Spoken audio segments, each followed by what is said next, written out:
Good morning, Seoul time, to the NK News and NK Pro subscribers listening and watching from around the world. And thank you for joining us on this very special Zoom call, which is a joint Zoom briefing for NK Pro subscribers and as also a YouTube live stream. And we'll also be recording this for release later today as this week's NK News podcast episode. It is Tuesday, the 12th of January, 2021, and today's discussion will be all about the 8th Congress of the Korean Workers' Party, which was just held in Pyongyang. NK Pro subscribers will have the added benefit and privilege of asking questions of our expert panelists, so feel free to start entering them as soon as you like. I will be reading them later on. I will not read out the names of questioners, so feel free to ask whatever you want in full anonymity. My name, by the way, is Jacco Zwetsloot, and I host the weekly NK News podcast, and I have the pleasure of moderating today's discussion. In a moment, I will turn over to NK News and NK Pro and Korea Risk Group founder and CEO Chad O'Carroll. He will give us up to 6 minutes of introductory remarks on the overall purpose and significance of the Congress, accompanied by a PowerPoint deck. Then we'll move on to Ankit Panda, who is the Stanton Senior Fellow in the Nuclear Policy Program at the Carnegie Endowment for International Peace and author of Kim Jong-Un and the Bomb, who will talk for 5 to 6 minutes on military plans under the microscope. Our third speaker, Seoul-based correspondent at NK News, Jeongmin Kim, will walk us through leadership changes, economic announcements, and inter-Korean outlook in 5 to 6 minutes. And lastly, Kookmin University professor and director at NK News, Dr. Andrei Lankov, will sum up what this all means for the future of DPRK-US relations in 6 minutes or less. I'm repeating the 6 minute maximum time for all speakers for emphasis and will interrupt if necessary at 6 minutes with a hard stop because we want to have lots of time left over for questions at the end from me and questions from our international audience members. If at any time you want to ask a question, please type it into the Q&A window and I will select some of them at random and appropriate times and ask them. This call will wrap up 1 hour from now. And a reminder that this is an on-the-record event that will be recorded and released later on as a podcast, but the names of questioners will not be revealed. Okay, take it away, Chad O'Carroll. Hi, good morning, everybody. No PowerPoint, actually, but I'm going to just start by giving you an overview of Congress and why this matters. So for those of you who are unfamiliar, the Congress is basically the highest ruling organ of the Workers' Party of Korea. And as a result, it's a really useful event for North Korea watchers like us to detect emerging leadership trends, overarching state goals, etc. It's the top structure in North Korea for evaluating policy implementation, discussing new initiatives, shuffling personnel, validating and also even augmenting the role of the supreme leader. And because of this, we've seen a lot of really long-term consequences emerge from prior Congresses. So in the 50s and 60s, you had some big purges which came out. 1970, we had a requirement for citizens to wear the Kim Il-sung lapel badge. Kim Jong-il was introduced in 1980, and there was a 5-year economic plan agreed in 2016. Now, these congresses are meant to happen every 5 years, but as some of you know, there was a huge gap, 36 years from the 1980 Congress to 2016. You got to remember, though, at that time, there was a lot of difficulty in North Korea, the collapse of socialism throughout much of the world, famine, the death of Kim Il-sung, the death of Kim Jong-il.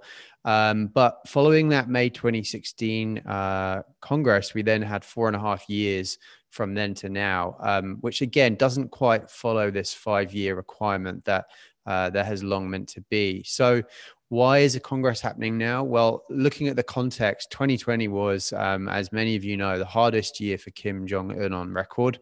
Chronic sanctions impacts, the full closure of borders, more or less due to COVID-19, terrible weather, natural disasters, growing international uncertainty. Basically, it all combined to make North Korea's existing problems even more difficult than they normally are. So Kim Jong-un last August convened a meeting and basically set in train the motion for the 8th Party Congress. And it was introduced in the context of a reflection on how economic policymaking had really failed badly. Last August, there was a review of the 5-year economic plan from the 2016 Congress, and the Kim Jong-un and his colleagues determined that the economy had not improved due to both internal and external reasons. They specifically said that the planned attainment of the improved economy had, quote, seriously delayed, and the people's living standard had not improved remarkably. Now, given North Korea's long had bad economic problems, why does this matter? Well, if you rewind back to Kim Jong-un's first speech in April 2012, he said that the party would commit to, quote, ensure that the people will never have to tighten their belts again. And yet here we are last year with a review of economic performance and a admission that things had not gone to plan.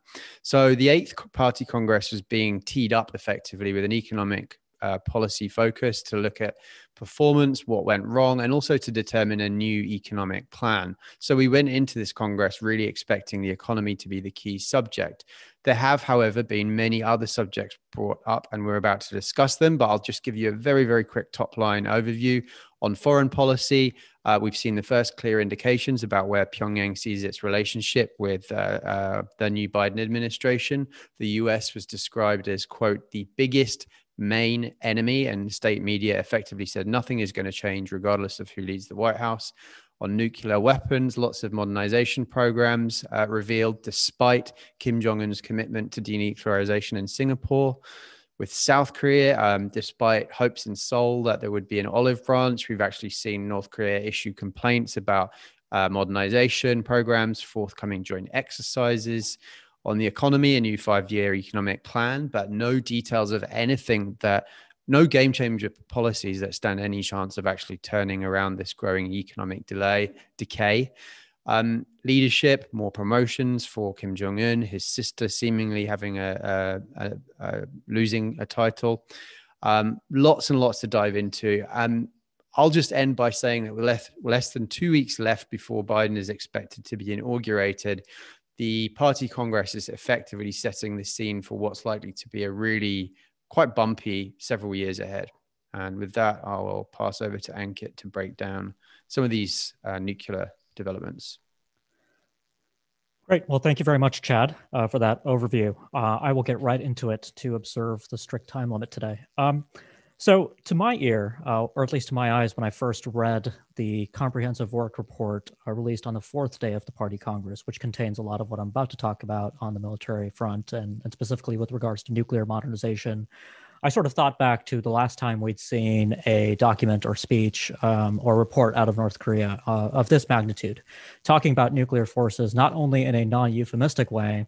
To my ear, this really did resemble something like Russian President Vladimir Putin addressing the Russian Federal Assembly. Kim Jong-un was very much talking about his nuclear modernization plans for the next 5-year period and also reviewing the work that had been done under the 7th Party Congress in a very matter-of-fact manner. So, of course, this is not very surprising.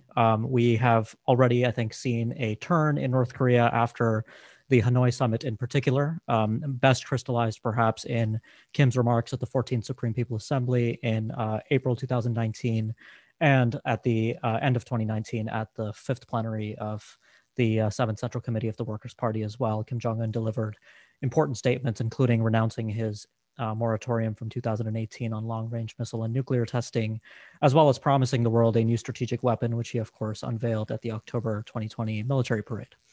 So let me just cut now to why Kim Jong-un announced some of the things that he did. But before we get there, what did he announce? So the top line for me, at least, is the very explicit mention of tactical nuclear weapons.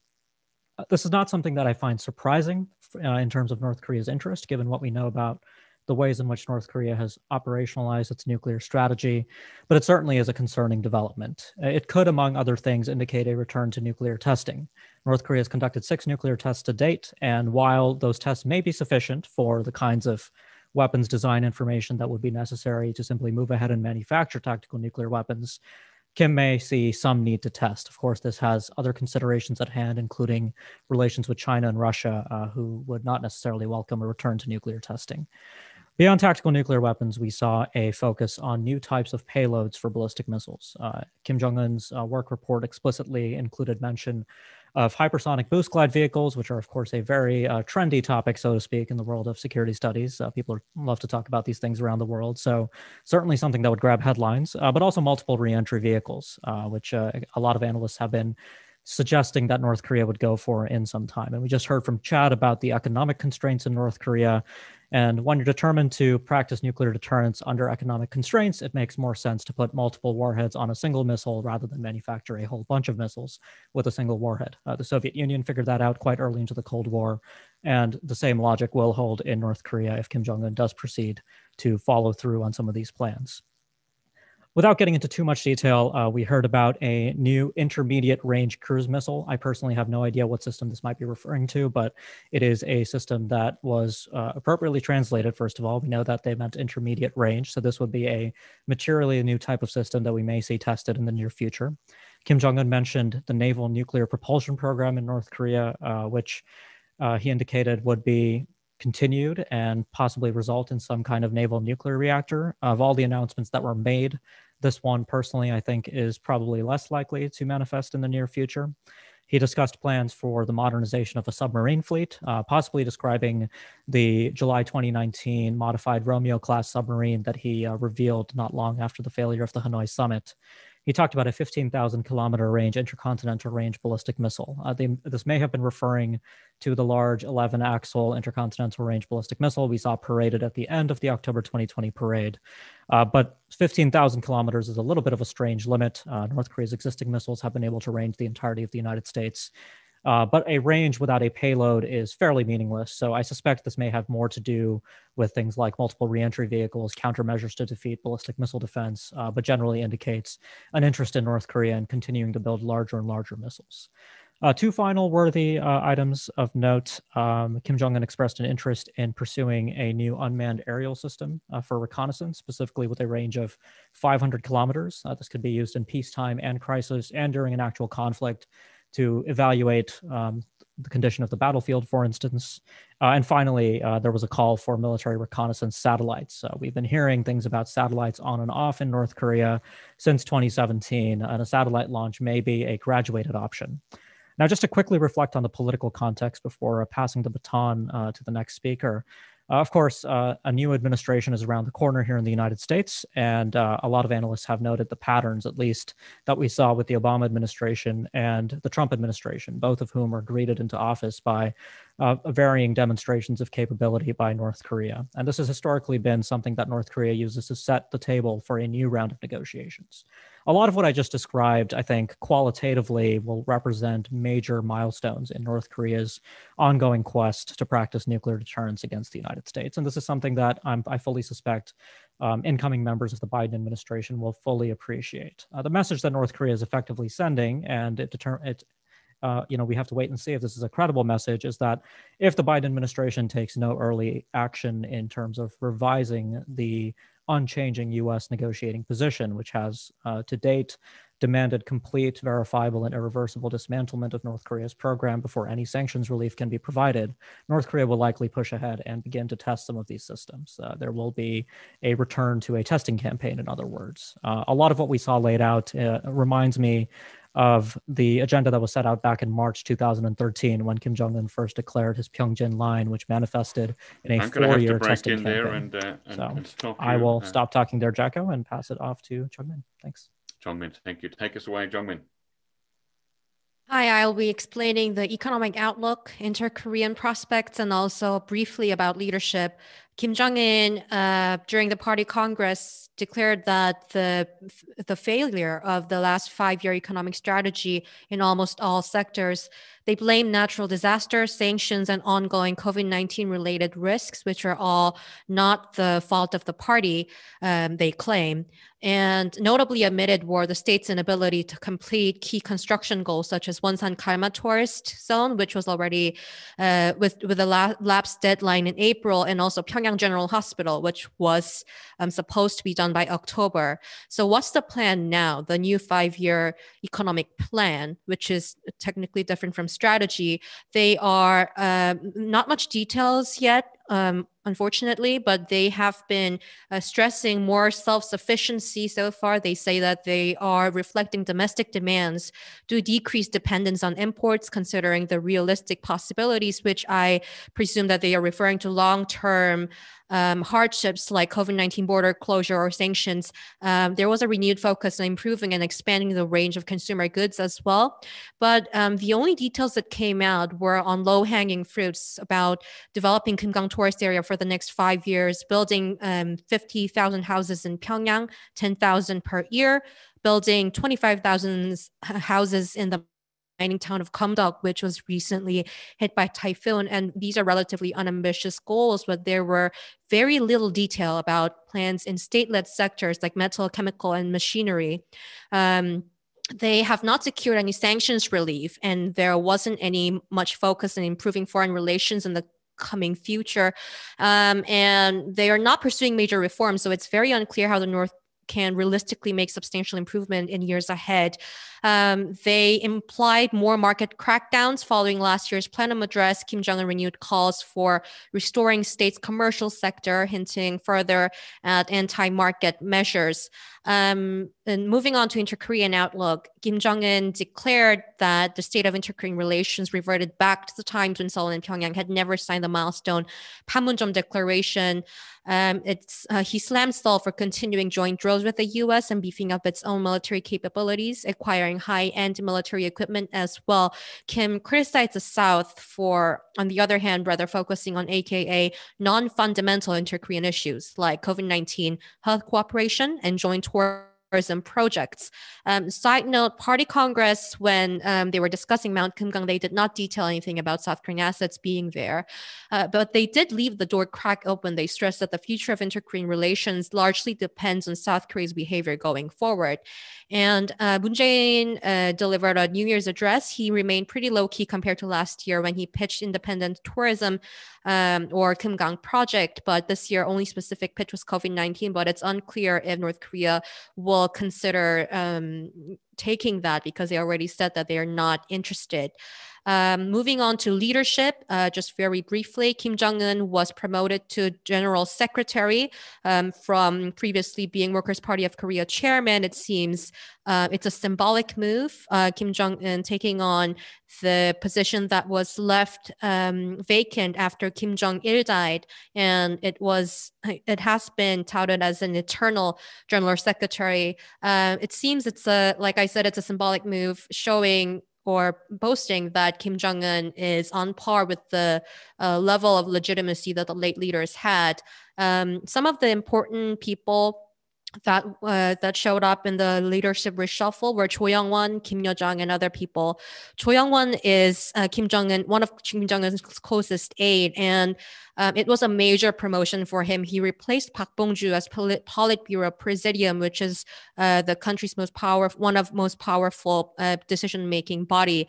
Kim Yojang, many of the people, including South Korea's NIS, they were thinking that she would become a full member of the Politburo, but she isn't even in the alternative member of the Politburo. But I don't think we can see it as Kim Yojang being purged. We can still see her seated behind Kim Jong-un in the second row in the center.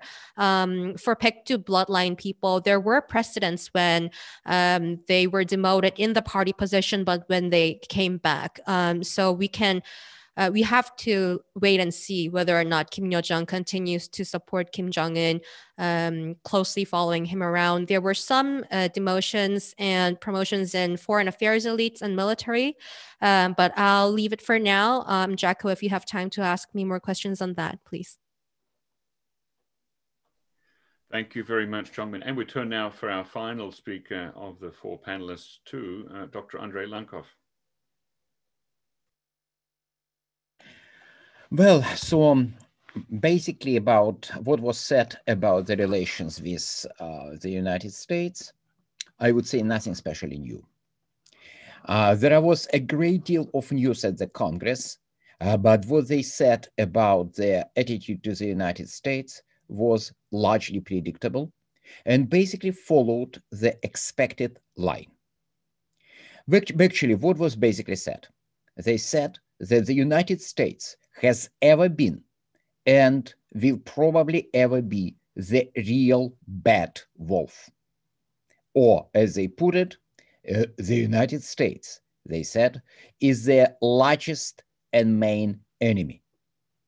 It's a part of the traditional North Korean formula, every North Korean schoolboy and schoolgirl learning at the age of 7.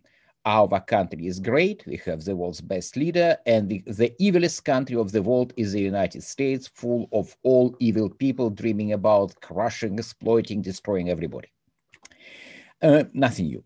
And they said that, by the way, we should not take it too seriously, because this anti-American rhetoric can easily be switched off, because it does not necessarily reflect the actual vision of the world by the North Korean elite, but it's obligatory for the common people. And it was repeated. Then it was said that it does not matter who is in power, whoever is in power, the US policy towards North Korea is not going to change. It was another message.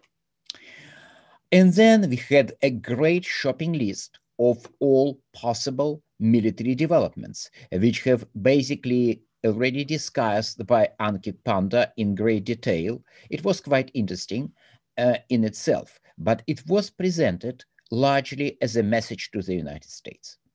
What does it all mean? Well, as I have said, it's just another step on the way to escalation North Koreans are likely to follow in the near future. What's happened? They wanted Donald Trump to be elected. They hoped he would be elected, and now they have to deal with Joe Biden administration. Their economic situation is bad, and they sort of admit that one of the major, well, they do admit openly, that one of the major reasons of their problem is sanctions. The international sanctions, which began at earnest only around 2017. And they understand that without removal of the sanctions, they cannot revive their economy, and probably if they remain under sanctions, things will go from bad to worse. So the major goal of their diplomacy is to negotiate the relaxation or removal of the UN Security Council sanctions. Problem is that they need US support. They need Americans to change their attitude. And they hope to negotiate something with Donald Trump, not denuclearization. Please keep in mind, denuclearization of North Korea will never, ever happen. North Korea is a nuclear power. No amount of promises of economic benefits, no amount of pressure will change the North Korean attitude. They wanted a deal which probably would include some restrictions, some limitations of their nuclear potential, but they will keep something. It's non-negotiable. If it means that 1 million farmers will starve to death, well, 1 million farmers in distant parts of North Korea will starve to death and they will remain nuclear, period. Having said that, basically they were willing to negotiate some deal with Donald Trump. Donald Trump is gone.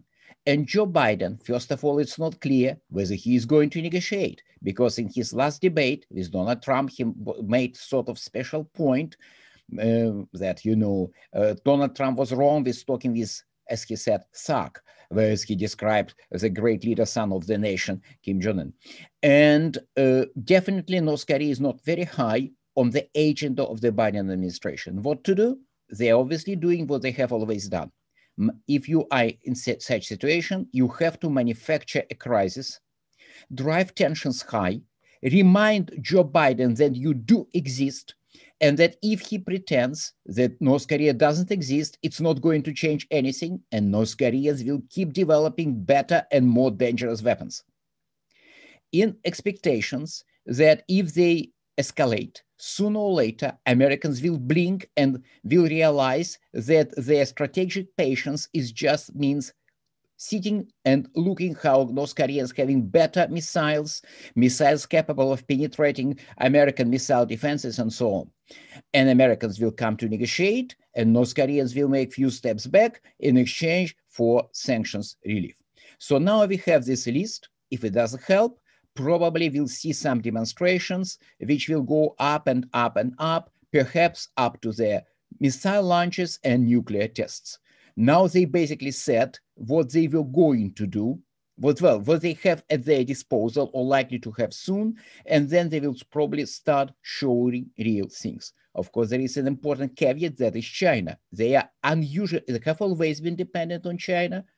It almost never translated, dependence on China, almost never translated into the Chinese influence on their policy. China, on paper, controls the economy and has very little say on their politics. But it's possible that this time, China will basically try to block some of more dangerous, more provocational moves because China doesn't want it. Dr. Lankov, I'm afraid I have to interrupt. Yes, 10 seconds. Yeah. So basically, it's what we should expect. It's just another way, or it looks menacing, but what they actually want, negotiations. And they want to blackmail Americans into the negotiation table. And it's another step, and we are going to see a lot of more steps on this road in near future. Thank you. Okay, thank you, Dr. Lankov. Well, thank you to all of our four speakers. We have a little bit over 30 minutes left, so we're going to move into the question and answer portion now. I'll kick that off with a few questions of my own. Once again, I want to encourage all of our listeners, and there are currently over 190 of them around the world, all of our listeners to write any questions that you may have into the Q&A box in the Zoom window, and I will relay as many of them as I can to the speakers. We already have quite a growing list of questions at the moment. I will not read out the questioners' names, so you can ask them freely and anonymously. Even though this will be the answers will be recorded and released as a podcast episode, the questioners will be anonymous. So let's get started with Chad. Why do you think that North Korea is still taking such a hard line with South Korea, expecting South Korea to change before North Korea will change, when South Korea has been nothing but accommodating under the Moon administration? Well, it has on the one hand, but you've also got to bear in mind South Korea has been focusing, on the other hand, a lot into modernization of its military. And this may be motivated by an effort to be able to credibly persuade the US that OPCON transfer is something that it has the means to do.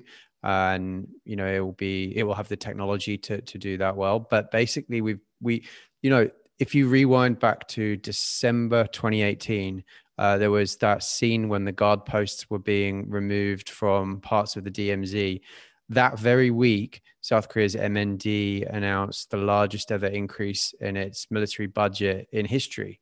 And so there are two aspects of what South Korea's been doing, reaching out and this peace offensive to North Korea, but at the same time, significantly developing its military modernization plans, which happens to be, I've been told, a response to what happened in 2016 and 2017 when there was lots of missile testing. That triggered a response in the South Korean military to increased planning. And so you have a kind of contradiction, and North Korea basically wants to see the end of that. So it's basically saying, Seoul, if you want to talk to us, stop modernizing, stop your exercises, and create some divide between your military plans and those of the US. Chad, very briefly, was there any mention made at all at the conference of the South Korean government's recent law to stop leafleting by private citizens groups into North Korea? Nothing at all. All right, a question for Ankit. Ankit, as a non-weapons expert, I sometimes need a reminder about what the difference is between a tactical nuclear weapon and a strategic nuclear weapon. In 25 words or less, what is that, please, Ankit? Well, some of us think all nuclear weapons are strategic, but this is a debate that we don't need to get into right here. But in general terms, when somebody talks about tactical nuclear weapons, generally what this means is a delivery system, first of all, that covers a shorter range, primarily designed to for battlefield use, right? So an example of this is Pakistan, one of the most famous current day users of these kinds of weapons, has a 70-kilometer range rocket artillery system tipped with a nuclear warhead. And so range is one component, and the other is, generally speaking, tactical nuclear weapons will have a lower yield than their strategic counterparts. But again, lower yield is a controversial term as well. In the United States, for instance, what we consider to be tactical today may have a higher yield than the weapons that were dropped on Hiroshima and Nagasaki. So these definitions are fluid, but in North Korea, certainly, I think we don't have a clear indicator of what kinds of yields the North Koreans are thinking about in a tactical context. But certainly, if we look back at the 2019 and 2020 testing campaigns, and you look at the promotion of someone like Ri Pyong-chol for his role in that campaign, you actually see quite a few systems that would make fairly good delivery systems for these kinds of tactical nuclear weapons if North Korea does decide to go down this route. Ankit, in terms of the shorter range of a tactical nuclear weapon, does that mean in practice that North Korean tactical nuclear weapons would only be useful on and in the near vicinity of the Korean Peninsula? That would be my guess. Primarily, I think these weapons would be reserved for military targets. They would fill out this area of North Korea's nuclear strategy that I think they have a strategy that focuses on reserving the right to use nuclear weapons first, to degrade the ability of the US-South Korea alliance to operate freely and prosecute an invasion of North Korean territory. And so these kinds of weapons can have tremendous utility there against USFK command and control nodes, missile defense installations, other facilities in a similar vein, ports. This, I think, of course, there are other implications here that I briefly mentioned, including the ways in which North Korea would have to modify its command and control of its nuclear forces internally, which could lead to a more dangerous posture. I can get into that if there's interest. But certainly, I think this is the most significant shift in North Korea's overall nuclear posture since they introduced their ICBM capability back in July 2017. I'm going to tie in one of the questions from our viewers. We really have quite a growing list here. I may have to scrap my own questioning part, but one of the viewers said, you mentioned tactical nuclear weapons, that it's of great concern, not only that it increases the possibility of the use of nuclear weapons, but because of safety and security concerns within North Korea. What do you think of the likelihood of Pakistan having given some help in this area? That's a terrific question. I really hesitate to speculate on that since I just don't have any information either way to confirm or deny it. What I will say is that the Pakistani tactical nuclear weapon that I referenced is designed to be mated with a 300 millimeter multiple rocket launch system. So 300 millimeter in North Korea, of course, would correspond to a system like what the U.S. intelligence community calls the KN-09, which is a multiple rocket launch system.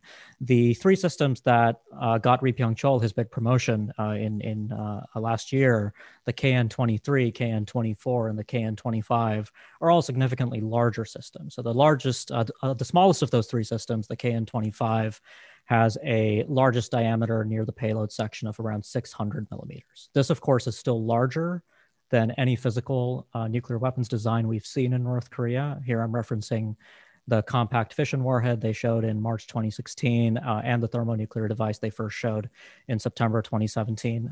It is possible that the primary of that thermonuclear device could be small enough to fit on one of these systems.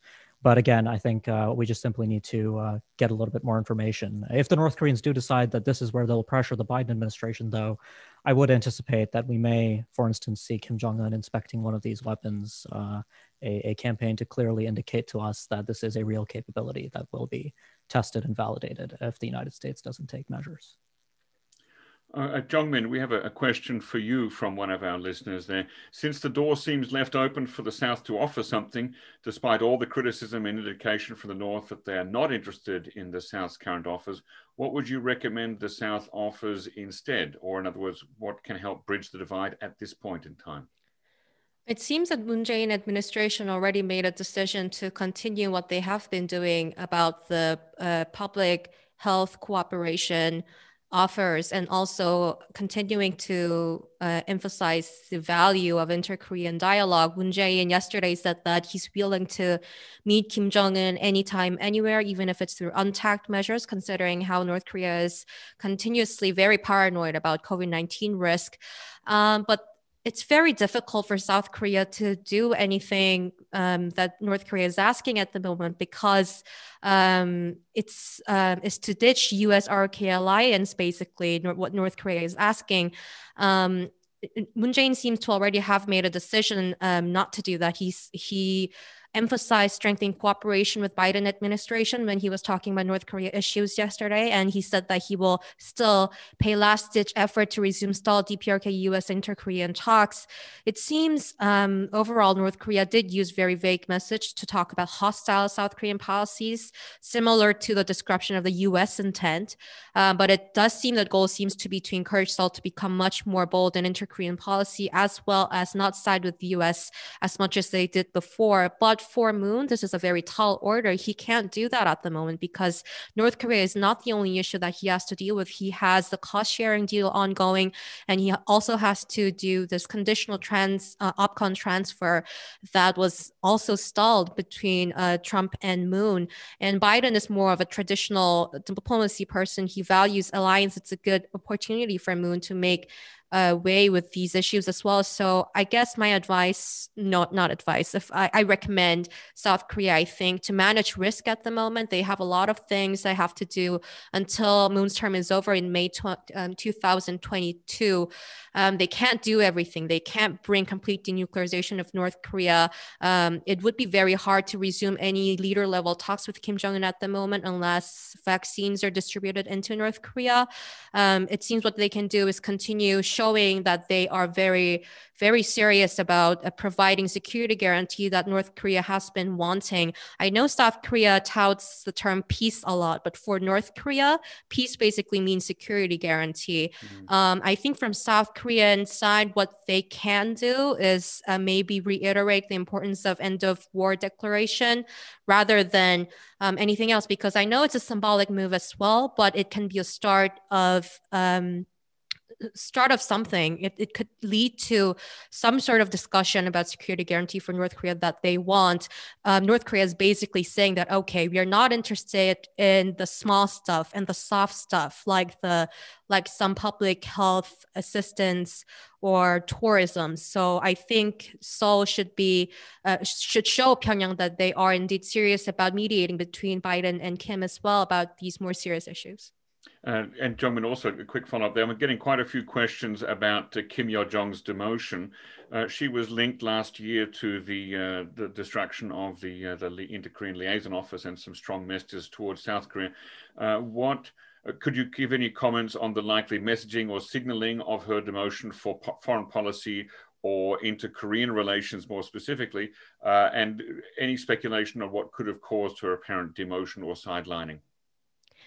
I don't think it's a signaling to the outside world if the signaling is not clear enough. As of now, I think that is not of a clear sign. Everybody is unsure why Kim Yojang was demoted. There are some debates about the reason. Some people are saying that Kim Yojang was demoted being responsible for taking it too far with the inter-Korean relations.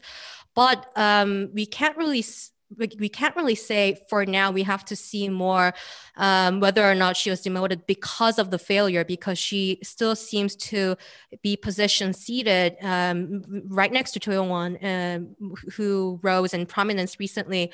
About Kim Yojang's demotion, I think it's also related to other leadership reshuffles that I didn't have time to mention. Some of the foreign affairs elites, they were demoted as well. This follows Ri Yong-ho, the previous foreign minister, being fired last year from his post. Choi Sun-hee this time, who was also one of the core members of handling diplomacy with the Trump administration. She used to be the Workers' Party of Korea Central Committee full member, and she's now an alternative member.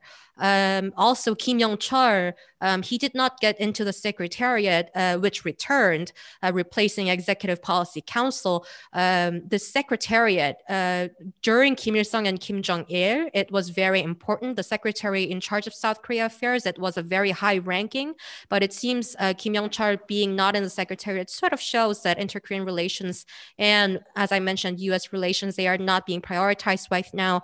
Kim Yong-chul is now only the UFD director, United Front Department director, and Chang Kim-chul is out. Okay.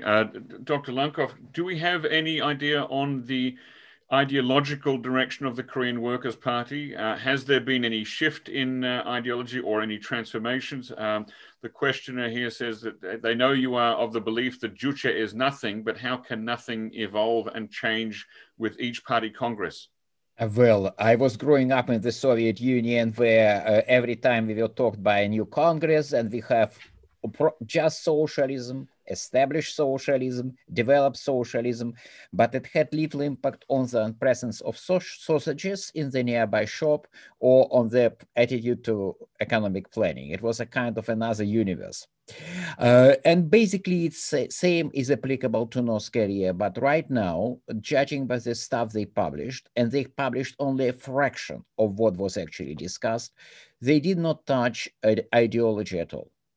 And there is a general kind of impression that the current leadership does not take ideology seriously. Well, it's applicable to their predecessors as well. They ceased to take ideology seriously a long time ago, but they don't even pretend that they take ideology seriously. So we basically have the same stories about the greatness of the leaders, even though Kim Jong-un's decision to promote himself to the general secretary means that he demoted his own father, which is not a wise move, I would say. And it can be seen as a part of somewhat dangerous to the ideological system. Common people, simple-minded common people are supposed to believe. But basically, I did not notice in the speech anything new. It was just about greatness of the party, very few references to, basically zero references to foreign ideas like Marxism, but it's not new. They stopped talking about it long time ago. They don't talk much about communism. It's about socialism, usually our style socialism, nation greatness and family greatness, and it's all. Thank you, Dr. Lankov. Chad, we've got a couple of questions here on the economy, so I'll try and tie them together. First of all, do you believe that Kim Jong-un's designation as Secretary General intends to garner extra support in the face of the bad economic situation that North Korea is going through? Also, how badly do you assess the economic situation to be as of now, and what do you expect of the 5-year plan? And tying into another question about the 5-year plan, is it a sign that we're moving away from marketization and towards greater centralization? And do you see there being a possibility of increased confiscation of private savings by the North Korean government?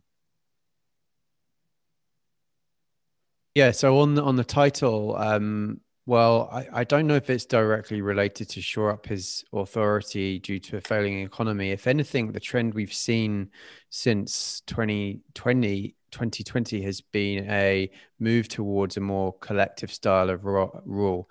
We saw more Politburo meetings last year than any prior year of Kim Jong-un's leadership combined.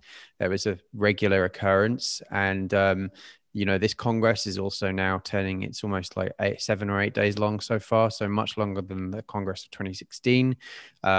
More formality about these happening every 5 years. So I think in a way, it looks like he's trying to integrate the quote unquote views and opinions of Workers' Party of Korea senior members to make them part of this story. So if there is more economic failure, he has lots of people to blame. In terms of how the economy is faring, I mean, we've done a few stories on NK News based on what we've been hearing from sources in Pyongyang, and it's not a pretty picture right now.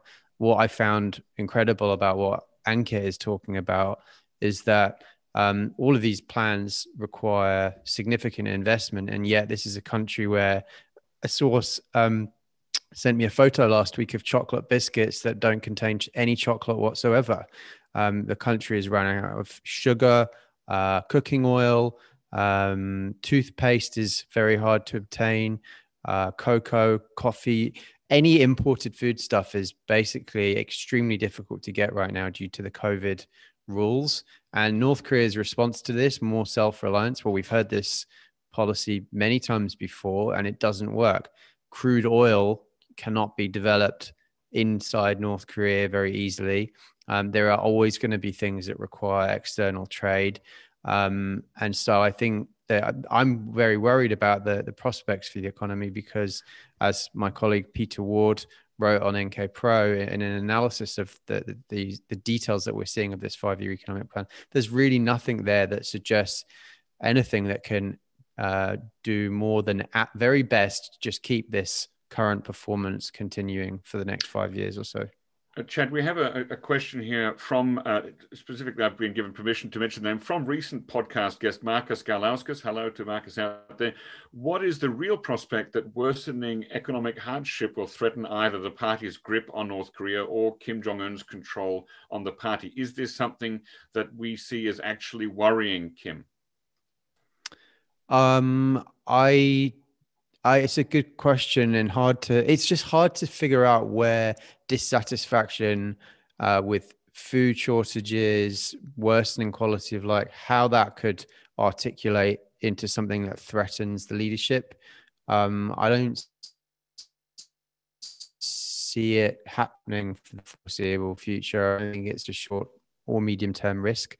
After all, this is a leadership which has maintained power through a very bad famine during the mid-90s. Andrei, do you have any ideas on this? Because I know this is something that you've sort of studied in closer detail. It's basically difficult to say whether he worries or not about it.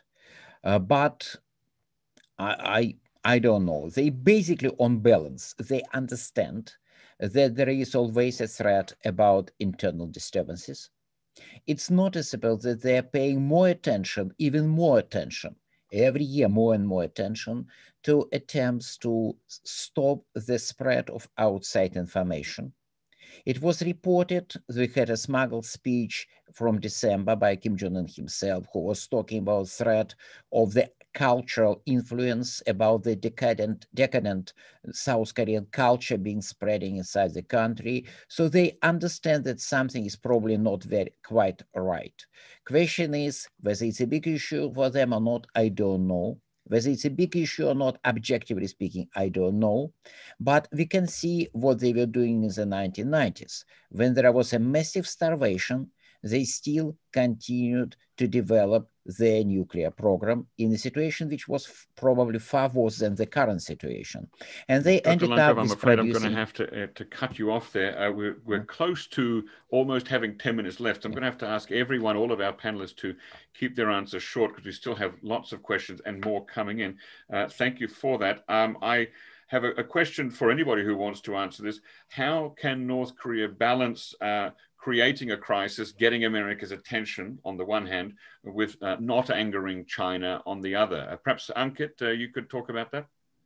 Sure. Thanks, Jacco. I think it really depends on the kind of action that they choose to take. They have, for instance, always insisted that their space program is peaceful and civilian in nature, and that spacefaring is something that all peaceful nations on Earth should have access to. So if they did want to provoke the Biden administration, I'm not a big fan of that word, but we use it a lot in the North Korea space. That could be one way to go, instead of launching an ICBM out of the blue, or, God forbid, a nuclear test, which certainly China and Russia would oppose. So I think that's how the North Koreans, and you know, they've been very good at this in the past with their political military campaigns. They understand that tests have both technical value internally, they have political and diplomatic signaling value externally, and the way to calibrate that is more art than science, but it's an art that the North Koreans, I think, understand quite well. We have a couple of questions coming in about the possibility of there being a military parade on Sunday this week. Apparently, Yonhap is reporting rumors that might be happening, and a follow-up question about whether we might see a display of new weapons in a parade of some kind. So, Chad or Ankit, you can answer that one. Yeah, we heard from our sources in Pyongyang about troop movements on Sunday, loud noises, heavy machinery moving around, and so we were expecting something, but nothing has come to the fore yet. So it could have been a training event, which is unusual. In Kim Il-sung Square, they don't usually do them there.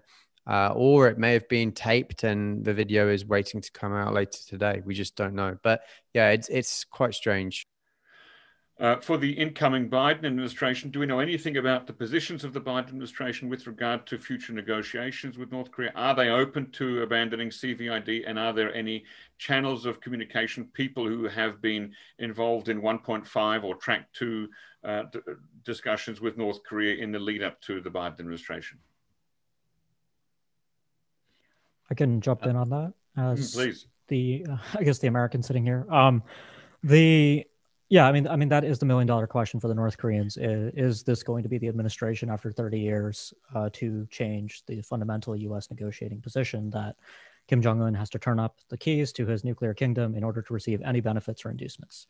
The answer to that is indeterminate. What will happen is that the Biden administration will come into office and carry out a policy review, just as the Trump administration did. On the nuclear policy agenda generally, I think Iran and extension of New START with Russia are going to be very much top agenda items through much of February. But ultimately, I think this is going to be something that we see. I think we know from the Democratic primaries here in the United States that there is a larger intra-Democratic Party debate about how we should handle North Korea. There are people who think that policy should not be changed because of perverse incentives for other proliferators in the non-proliferation regime, versus realists who take Dr. Lankov's warnings to heart and recognize that North Korea is going to possess its nuclear arsenal, if not forever, for a very long time. So I think we'll just have to wait and see how this shakes out. I think my views are pretty clear. I tend to side with the realists on this one, and I'm not going to rule out that the Biden administration will make no change. So let's see where they come out. Jeongmin, I believe you have something to say on this. Yeah, I think we have to also kind of consider what North Korea is thinking about what Biden is thinking. Until now, until the party Congress, I think I should mention that North Korea had not responded to Biden's win and neither about the election itself. This hinted that North Korea was being very careful about signaling the United States so far. But they kind of decided that they want to make a roundabout message using this party Congress. But we shouldn't undermine the fact that these party Congress readouts are being read by domestic public. It's not just for the United States. It's also about how they handle United States, how they handle the United States, and how they have to explain it to the domestic public. It would have been very difficult for a North Korean party to explain how Trump is gone now after all those time and energy spent with Kim Jong-un meeting Donald Trump in Singapore and Hanoi, and how they failed to come up with a deal that would help their economic prospects become better. And I think that's why they reverted back to these rhetorics like biggest main enemy, hostile policy. It's not just because they want to show Washington they think of them that way, but also to show their domestic public that they are reverting back to their old positions about how they are the main enemy and how they're not going to concede first, like Kim Jong-un may have been thinking during Hanoi or Singapore.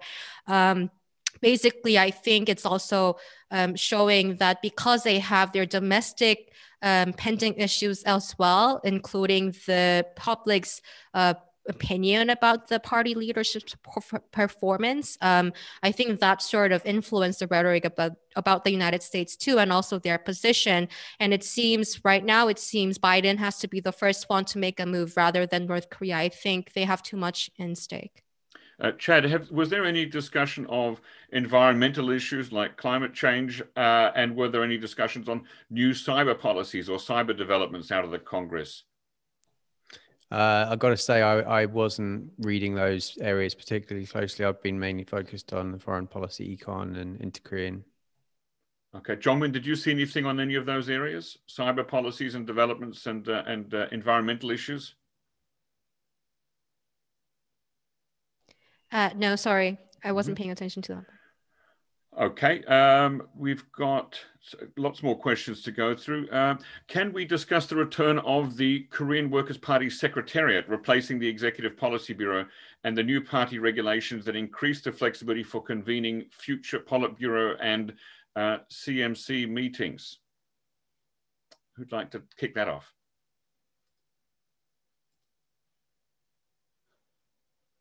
Well, basically, I would say that we should not pay too much attention to the change of the name, because we have to keep in mind that the change of the name was back to basically the return to pre-2016 situation to some extent.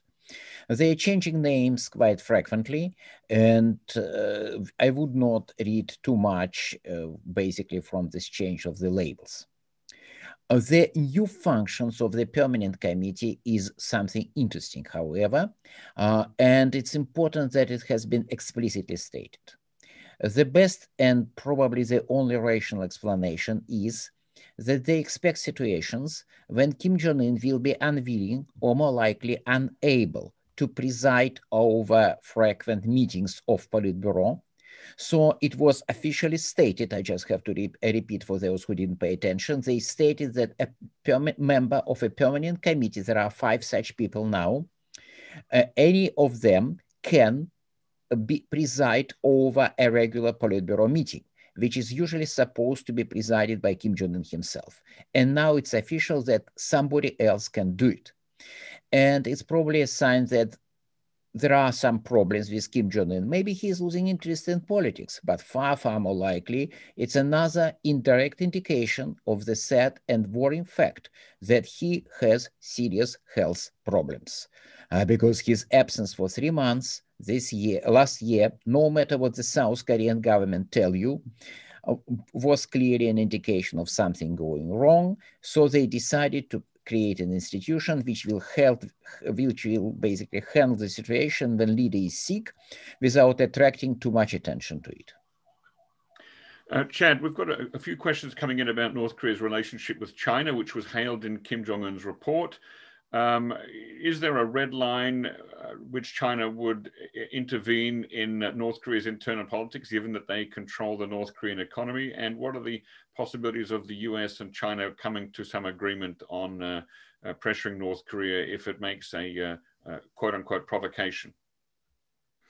Well, from what we know in 2017, it would seem that the absolute red line would be more nuclear weapons testing, especially of high yield warheads, such as the one that was tested, I think it was September 2017, where there were earthquakes felt in Yanji and damage to structures. That was, not well received in China. ICBM testing, I don't know how they'd feel about that. But, just in general, this Congress comes amid a really warming period of China-North Korea relations. We've seen Xi Jinping already write to Kim Jong-un in the last 24 hours to congratulate him on his new title. If you look at foreign countries mentioned in this Congress, 2016, we had, all sorts, 130 journalists, diplomats from Pyongyang were all attending. And this year, it's only socialist countries, Cuba, Laos, Vietnam, and China.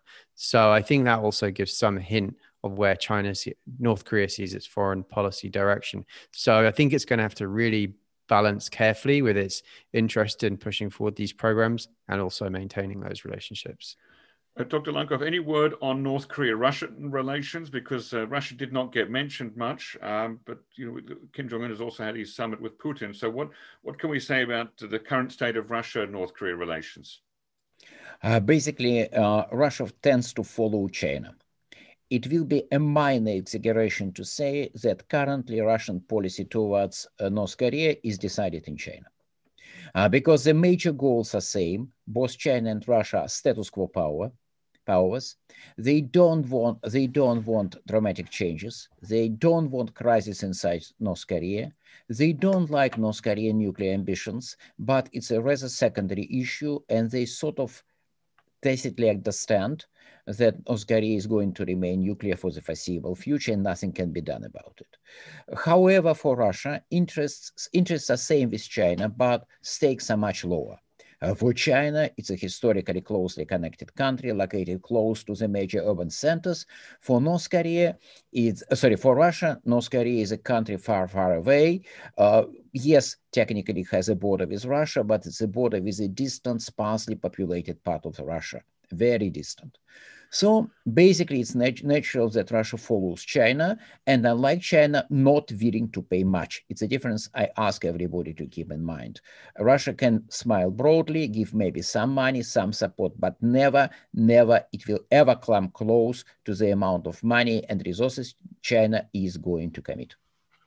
Chad, COVID-19 situation in North Korea. What have we learned from the conference and about the likelihood of vaccines going to North Korea?